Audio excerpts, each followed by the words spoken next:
मऊ लुसलुशीत जाळीदार ढोकळा फक्त 15 मिनिटात तयार होतो. मुलांच्या डब्यासाठी असो किंवा नाश्त्यासाठी एकदम झटपट साधी सोपी रेसिपी. ना कुकर ना मिक्सर, दही, लिंबाचा रस न वापरता एकदम सोप्या पद्धतीने आज आपण ढोकळा बघणार आहोत. 1.5 कप बेसन पीठ घेतलं, बेसन पीठ चाळून घ्यायचं. पाव चमचा हिंग, अगदी 2 चिमूट यामध्ये हळद घालायची. पाव चमचा मीठ घातलं आहे. 2 चमचे साखर घालायची आहे आणि आज आपण लिंबाचा रस न वापरता लिंबू सत्व वापरणार आहोत. 1 टीस्पून आणि बघाल तर पाव चमचा लिंबू सत्व घेतलं. त्यामध्ये 1 कप पाणी घालून घ्यायचं आणि आता हे चांगलं मिक्स करून घ्यायचं आहे.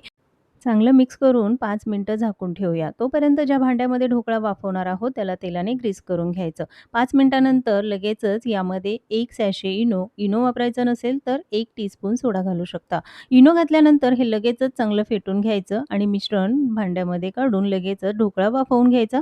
पण वाफवण्याआधी पाणी चांगलं गरम हवं. तर इथे 2 ग्लास पाणी गरम होण्यासाठी ठेवलं होतं. त्यानंतर झाकण ठेवून 10 मिनिटं मध्यम आचेवर ढोकळा वाफवून घ्यायचा.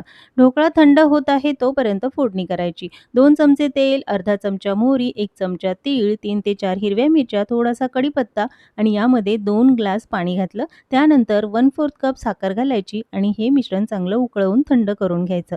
मिश्रण तयार झालं तोपर्यंत ढोकळाही थंड झाला आहे. लगेचच डिमोल्ड करून घेऊ. ढोकळा बघाल तर अगदी परफेक्ट तयार झाला. मऊ लुसलुशीत जाळीदार असा ढोकळा फक्त 15 मिनिटात तयार होतो. तोपर्यंत फोडणी थंड झाली आहे. फोडणी पूर्ण थंड झाली की लगेचच त्यामध्ये ढोकळा घालून घ्यायचा आणि फोडणी त्यावर घालून घ्यायची आहे. 5 मिनिटं हे असंच ठेवायचं म्हणजे फोडणी आतपर्यंत व्यवस्थित मुरली जाते आणि ढोकळा अगदी होटाने खाता येईल इतका सॉफ्ट तयार होतो. एकदम रसरशीत असा हा ढोकळा. बनवण्याची पद्धत एकदम सोपी, खायला तितकाच चविष्ट लागतो. मुलांच्या डब्यासाठी असो किंवा नाश्त्यासाठी. रेसिपी कशी वाटली कमेंट्समध्ये जरूर सांगा.